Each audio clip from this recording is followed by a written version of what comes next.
Amém. Pode sentar, fique à vontade. Vocês estão bem?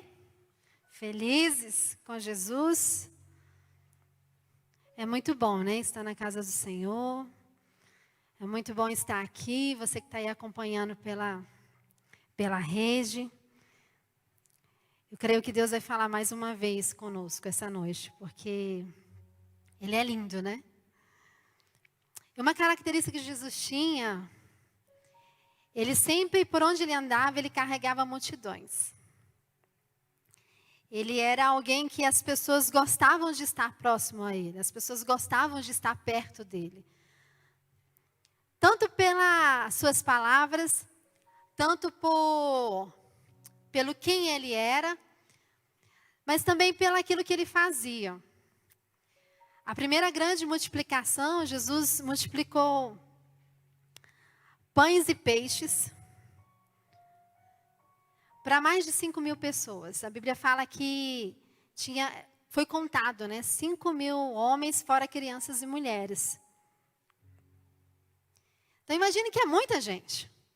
E as pessoas acompanhavam ele. E naquela mesma situação ali da grande multiplicação, as pessoas estavam saciadas da fome, comeram bem, ainda sobrou. Sobrou muita comida. E ao final daquilo tudo que viveram, né, aquele momento de milagres, palavras, Jesus falou para os discípulos irem. E ele ficou ainda mais um pouco. E logo após ele foi orar, passou-se um tempo, ele foi encontrar com Jesus. E os discípulos já tinham andado ali, mais ou menos, a Bíblia fala que em torno de 5 quilômetros, a mar adentro. E Jesus foi encontrar com Pedro e os outros discípulos que estavam com ele. Semana passada foi falado muito sobre isso. E o que nós vamos falar hoje é sobre a continuação do que aconteceu isso. E após aquele evento que, né, Pedro andou sobre as águas, Jesus foi lá chegar até a Cafarnaum, que foi logo.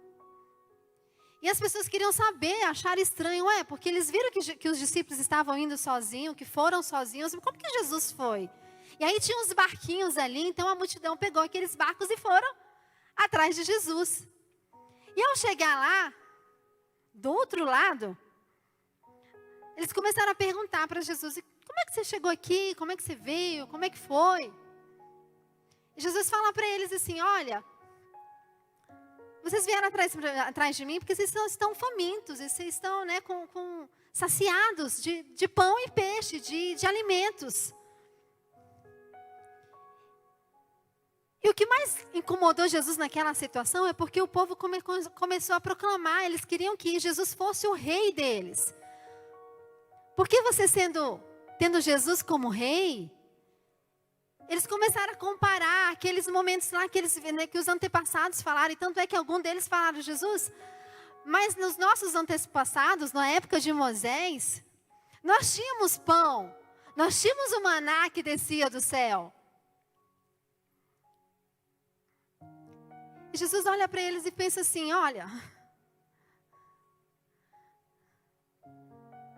vocês querem pão, vocês querem comer. Mas quer saber? Vocês têm que comer da minha carne, que é o pão. Eu sou o pão da vida. E um começa a olhar para o outro assim: como assim? O que Jesus está falando? As pessoas começaram a perguntar: quem é esse? Esse não é o Nazareno, o filho do Nazareno, filho de José? Não vai ter comida aqui, não? Agora, ontem, tinha tanta comida. Quantas vezes nós viemos aqui na casa do Senhor, nós viemos atrás do próprio Jesus, mas querendo ser saciados por comida. Às vezes a comida não é o pão, não é o peixe, mas é a nossa necessidade, é os nossos problemas. Às vezes nós viemos aqui porque nós estamos procurando um namorado ou uma namorada, ou porque estamos com uma necessidade, estamos doentes. Qual é a sua necessidade? Por que nós estamos aqui? O que nós estamos buscando? É pão? é peixe.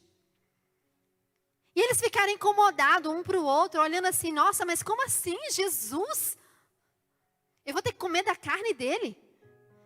Enquanto eles estavam ali procurando por algo físico, Deus estava falando de algo mais profundo. Jesus estava falando do reino espiritual. E aí, para piorar mais a situação, ele fala, pois é, só que além de comer da minha carne, que é o pão, do pão que é a minha carne, vocês vão ter que beber também do meu sangue. Acho que eles ficaram falando assim, como assim? Além de comer da carne dele, vai ter que beber do sangue dele? Quem é esse Jesus? Só que essa é a multidão. Esse é o povo que vai atrás de Jesus para ser saciado por algo que Jesus tem ainda muito mais para nos dar. Só que às vezes nós nos vemos tão limitados, a nossa mente é tão pequena, nós somos tão medíocres, que nós não vemos aquilo que Jesus tem para nos oferecer, e nós queremos ficar no meio da multidão, esperando o maná descer do céu, esperando ser servidos, esperando a comida, esperando o peixe, e ainda saindo e dizer, eu comi tanto que levei para casa. Quantas festas nós não vamos, né? Churrascaria. Hoje eu vou comer até me acabar. Estou pagando. Ou quantas vezes nós vamos numa festa, num culto, numa célula, e aí não tem comida, o que você pensa? Cadê o lanche? Crente gosta de comer. É bom comer, gente. Né? Boca foi feita para comer. É muito bom comer. Só que Jesus estava falando de algo mais profundo. E aí as pessoas começaram a ficar incomodadas. Não vai rolar comida não, vamos embora. Não vai ter comida não. E alguns começaram a sair. Foram embora. Outros ainda esperaram um pouquinho. Mas a multidão começou a... E aí Jesus vira para os discípulos, não os 12, mas outros, e fala assim, e vocês? Também vão? Alguns saíram, foram embora. Mas ele vira para os 12 discípulos e fala, e vocês? Também não querem ir com eles? E aí vem Pedro. Gente, eu sou apaixonada por Pedro. Pedro é um homem assim que me ensina demais. Ele vira e fala, Senhor, para onde que eu vou? Para onde nós iremos se só o Senhor tem as palavras de vida eterna? O que você está fazendo aqui, querido? O que você vem buscar aqui todo domingo? Você é a multidão ou você é discípulo? Por que você está aqui? Por causa de pão? Por causa de peixe? Será que muitos de nós não estamos seguindo Jesus e mesmo assim fazemos parte da multidão faminta por pão e não faminta por Jesus? Por que você está aqui? Será que muitas vezes nós estamos aqui para suprir as nossas carências, suprir as nossas dores, as nossas necessidades? Você sabe o que é um verdadeiro discípulo? Eu falei aqui na semana passada que discípulo é aquele que recebe uma disciplina, aquele que aprende como aluno, mas ele dá continuidade ao trabalho. A instrução que ele recebeu, ele dá continuidade. Você já parou e se perguntou qual é o preço? Qual o valor? Qual o custo de ser um discípulo? Aí você pode falar assim, não, Jesus já levou tudo na cruz, já pagou tudo por mim, não preciso pagar nada. Será? E aí, abre sua Bíblia comigo em Lucas 14, 25, a partir do verso 25. Eu quero que hoje você saia daqui pensando qual é o preço, qual é o custo, qual é o valor de ser discípulo. Semana passada nós aprendemos que vale a pena ser discípulo. Isso é fato, vale a pena. Mas existe um preço. E aqui está a resposta. Lucas 14, 25. Quando você acha aí, deixa eu beber uma água.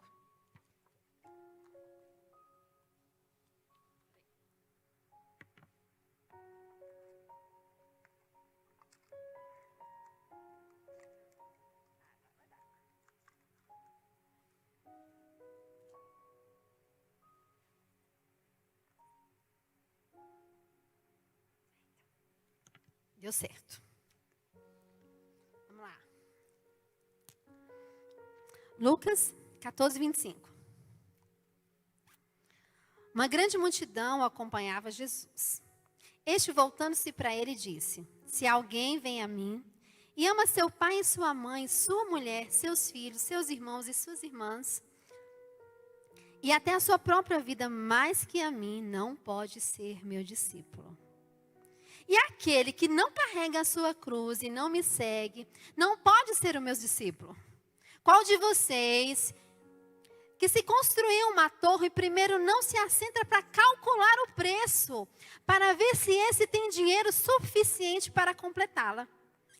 Pois se lançar o alicerce e não for capaz de terminar, todos os que virem não rirão dele, dizendo: este é um homem que começou a construir e não foi capaz de terminar. Ou qual é o rei, pretendendo sair a guerra contra outro rei, primeiro não se assenta e pensa se com 10.000 homens é capaz de enfrentar aquele que vem contra ele, ou se com 20.000. Se não for capaz de enviar uma delegação, enquanto o outro ainda não está longe, e pedirá acordo de paz, dessa mesma forma, qualquer de vocês que não renunciar tudo que possui não pode ser meu discípulo. O sal é bom, mas se ele perder o sabor, não será restaurado. Não serve nem para o solo e nem para adubo, e será jogado fora. Aquele que tem ouvidos, ouça o que diz o Senhor. Uau! Queridos, nós vivemos hoje uma época onde nós estamos invertendo os valores. Nós queremos ser servidos. Sabe, hoje nós estávamos conversando lá no curso Mulher Única e eu falei muito sobre isso. Nós paramos para conversar falando que a gente está vivendo uma época onde o humanismo fala muito de olhar para mim mesmo. Eu preciso olhar para mim, ver quem eu sou, tratar minhas dores, olhar, sabe? Voltado para mim. E aí eu pensando, né, que às vezes a gente esquece tanto de olhar por próximo, a gente fica tão focado. Só que se nós fôssemos criados para isso, nós deveríamos ter aquele um olhinho aqui na frente. Sabe? E esse olho olharia para nós mesmos. Mas Deus não fez nós assim. Nós temos 2 olhos e os nossos olhos não é para olhar para mim. É para olhar para o outro. E quando eu olho para o outro, eu preciso ver Jesus no outro. Mas quando o outro olha para mim, precisa ver Jesus em mim. Mas eu quero ser servido o tempo todo. Eu quero comer pão o tempo todo. Eu quero ser saciado de peixe. Porque às vezes nós viemos aqui para assistir um culto, assistir uma celebração. E aí o som está ruim, eu reclamo. A palavra do pastor foi meio assim, a palavra da Mari, sei lá, né? Não estava tão inspirada. Eu saí de barriga vazia.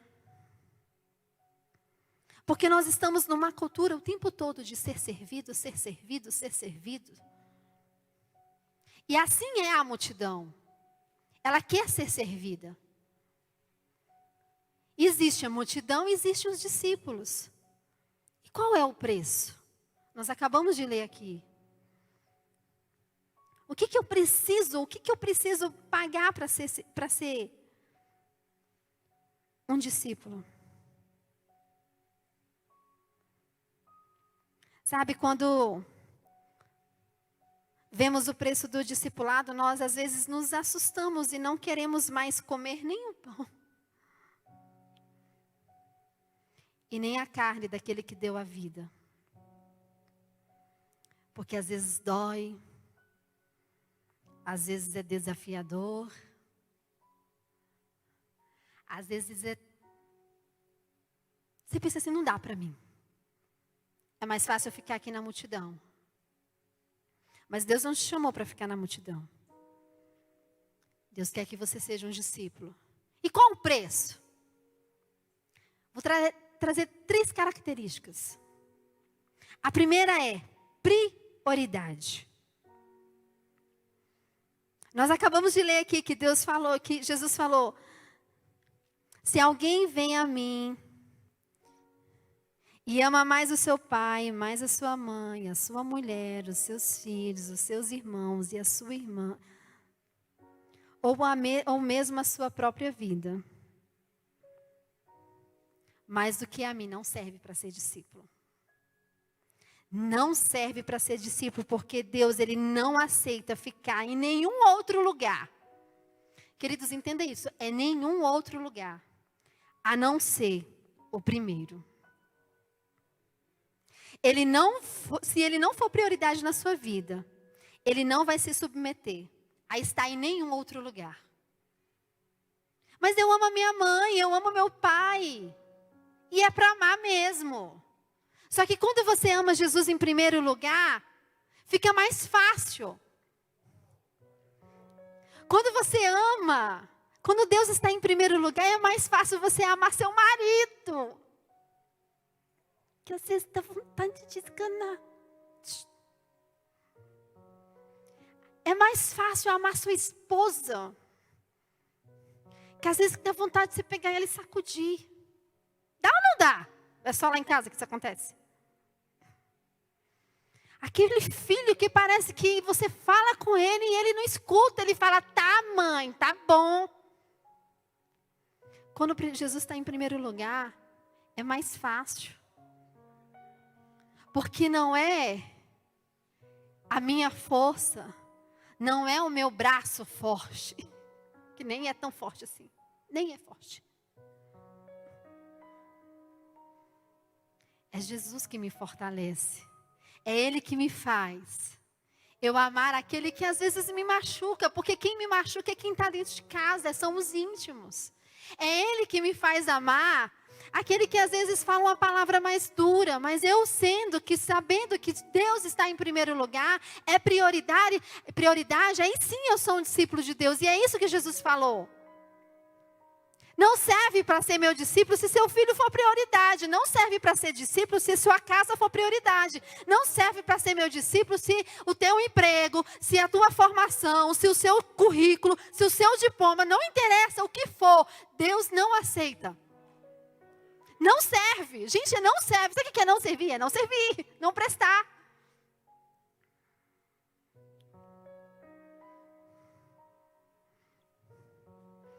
É prioridade. Segundo, aquele que não carrega a sua cruz e não me segue, não pode ser meu discípulo. Isso me faz remeter à disposição. Se eu não estou disposta a carregar a cruz, a seguir o caminho de Jesus.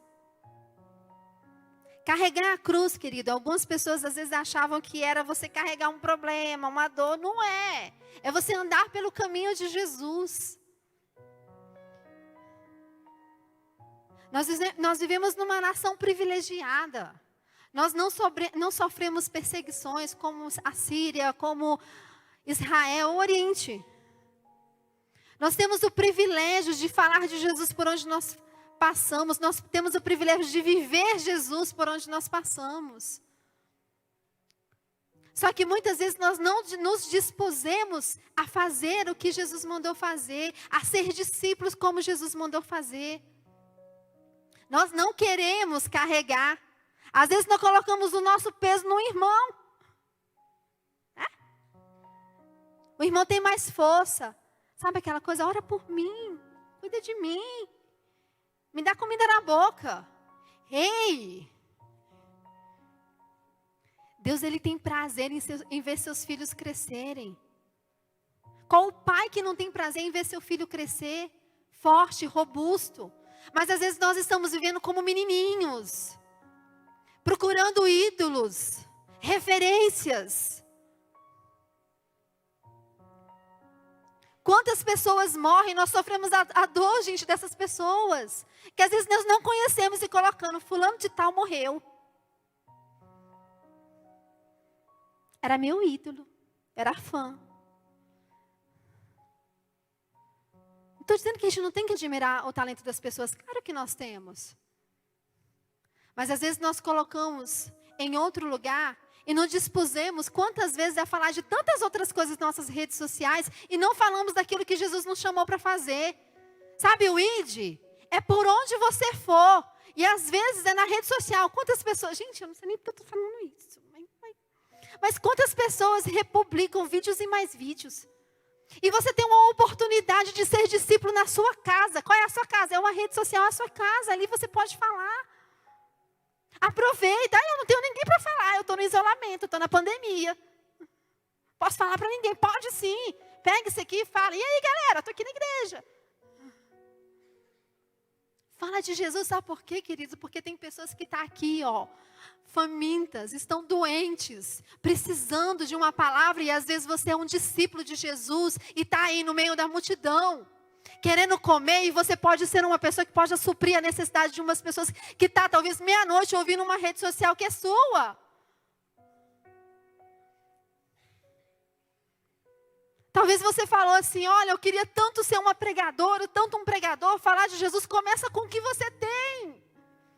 Se você tem um celular, começa nele. Se você tem um lugar, em uma relação de amigos, começa com eles. Não espera estar aqui, você vai chegar aqui. Eu não sei por que eu estou falando. Você vai chegar aqui, mas precisa começar aí. É estar disponível o tempo todo. Sabe, Deus me incomodou a semana passada, eu falei com a pastora sabe, ela falou, Mari, vamos fazer um negócio diferente para mulheres. Pastora, eu estou sem tempo, eu estudo, eu faço pós, eu atendo, eu trabalho em 3 empresas. Não dá tempo.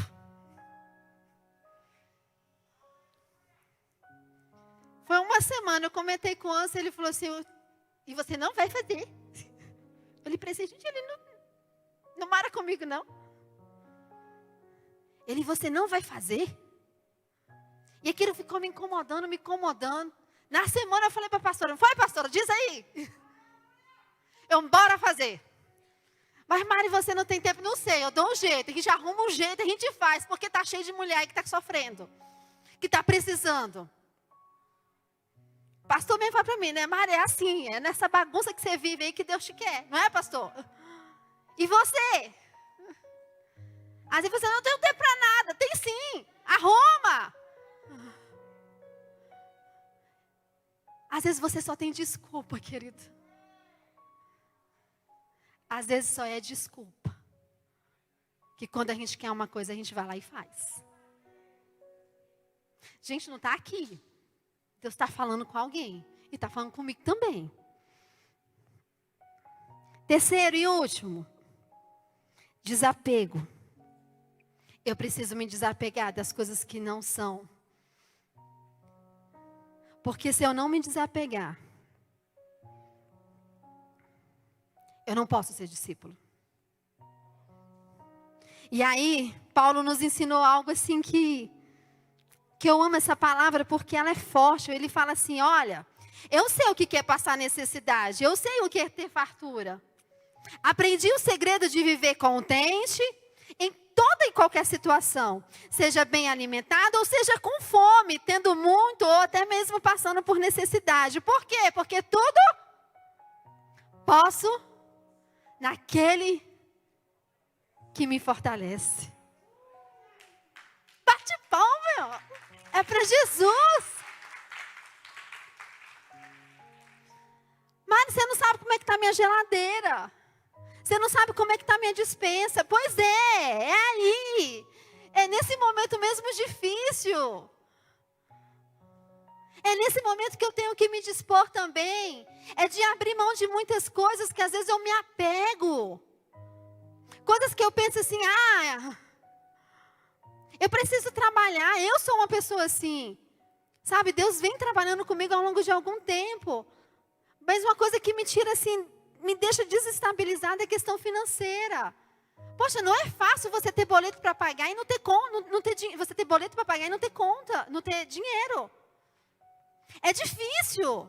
Você chegar numa segunda-feira, ser crente no domingo é ótimo, é fácil, é bom demais ser crente dentro de uma igreja. Mas a segunda-feira, quando está só você lá e Deus, que você olha para aquelas contas de água, luz, IPTU, IPVA. Aí você pensa, não vai dar. Quantas pessoas não diminuíram seus ganhos por conta, né, do que a gente está vivendo? Mas quem é que cuida de você, amado? Quem é que supre as suas necessidades? A Bíblia fala que nunca se viu um justo mendigar um pão. Você não vai passar fome não. Pode estar difícil, mas fome tu não passa. E às vezes a gente fica chorando dentro de casa, reclamando porque não tem. Não posso. E Deus está te chamando para você se desprender dessas coisas. Para ser discípulo. É muito fácil ser cristão, é muito fácil ser discípulo quando você tem. Está com uma roupa boa, um carro bom. É fácil. Mas Paulo, ele nos ensinou exatamente isso.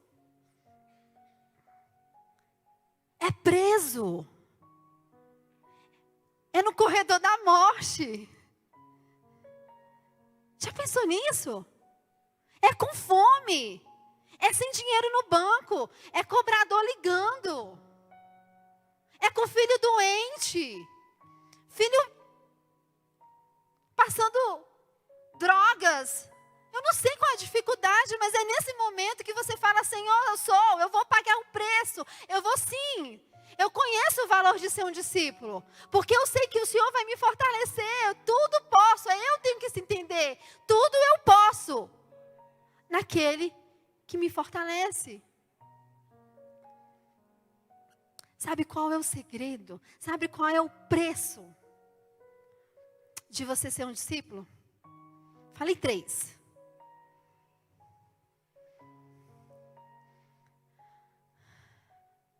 Mas o principal é entrega tudo.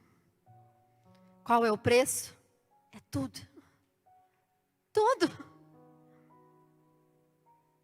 É tudo que você tem, é tudo que você é. Fique em pé. Se os meninos quiserem vir, pode vir. Queria que se você analisasse, eu comecei essa mensagem falando que eu quero que você saia daqui pensando em que vale a pena. Essa semana eu quero que você pense em colocar em prática aquilo que foi falado aqui. Mas agora eu queria que você pensasse aí com você, o que você precisa? Em qual ponto que você talvez está sendo um pouco negligente?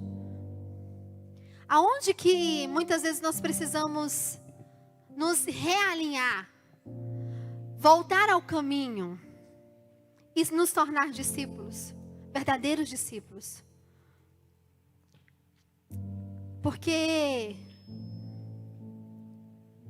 o Senhor nos chamou para ser sal, o sal da terra. Só que Ele mesmo falou aqui na palavra que se esse sal perder o sabor, para que adianta? Nem para jogar fora, nem para ser pisado. Gente, já pensou nisso? E às vezes nós estamos tão preocupados, nós estamos tão focados em nós mesmos, e esquecemos que o Senhor nos chamou para sair da multidão. Ele te chamou, querido, para você ser discípulo. Não vai ser fácil, não vai ser fácil. Mas vai valer a pena. Vai ter momentos mais desafiadores? Claro que vai ter. Mas vai ter momentos de grande alegria. Vai ter momentos onde você vai falar assim, poxa, como vale a pena? Como vale a pena seguir a Jesus? Como vale a pena se dispor? Como vale a pena abrir mão? Como vale a pena colocar Deus em primeiro lugar? Como vale a pena tudo isso? E aí sim, nós seremos, no tempo certo, saciados de uma fome, de uma sede, que não vai mais existir. Talvez você esteja ainda na multidão, com fome, com sede.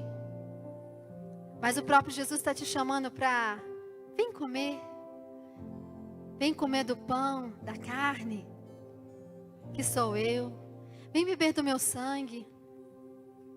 Você nunca mais terá sede, nunca mais terá fome. Mas que você não pare só nisso, mas que a partir de hoje, de agora, a sua vida seja como um discípulo, aquele que continua a obra, aquele que continue fazendo que a instrução chegue mais. Ore aí com você, fala assim, Deus, aonde eu preciso melhorar? O que eu preciso, aonde que eu preciso me realinhar? Pai, nós estamos aqui, Senhor. Agradecemos por mais uma palavra dura, mas uma palavra de alinhamento. Sabemos, Senhor amado, que o Teu chamado é para algo maior, aquilo que o Senhor nos chamou é para algo bem grande. Mas às vezes, Senhor, nós esquecemos e voltamos para nós mesmos. Porque às vezes nós somos tão egoístas, nós não conseguimos enxergar o nosso irmão, a dor do nosso irmão. Pai, perdoa-nos, Senhor. Mas nos leva para lugares mais altos. Se for preciso, Senhor, nos leva também para lugares mais profundos. Mas nós queremos sim, Senhor, ser discípulos. Parecer como Jesus, nós colocamos aqui, Senhor, que o Senhor olhe para nós. Mas acima de tudo, que as pessoas possam ver em nós o Senhor. Que as pessoas tenham vontade de chegar a nós, mas porque não somos bons, mas porque o Senhor está em nós. Nos desperta, Senhor. Deus, se for possível, nos sacode, Senhor, mas não permita, Senhor, que nós ficamos nesse mesmo marasmo, nesse mesmo sentimento de incapacidade. Deus, eu oro para que o Senhor traga uma ativação para o seu povo. Deus, eu oro para que as pessoas sejam despertadas, Senhor, para viver o melhor de Deus nessa terra, para que outras pessoas sejam alcançadas, para que nós possamos, Senhor, avançar e avançar até onde o Senhor nos enviar. Deus, eu te louvo, Deus, e te agradeço, porque sabemos que o Senhor, sim, mais uma vez, nos dá uma chance. Olha para nós, Senhor. Olha para dentro de nós, Senhor. Tira, Deus, aquilo que está aqui te incomodando, aquilo, Senhor, que amado, que não está alinhado à tua vontade. Oh, Senhor, que o Senhor venha, Deus, para que nós possamos ser cada vez mais transformados em Ti, da Tua verdade. Porque nós precisamos, Senhor, do Teu perdão. Nos faz, Senhor, segundo o Teu coração. Amém. Dá-me um coração igual ao Teu, meu Mestre. Dá-me um coração igual ao Teu.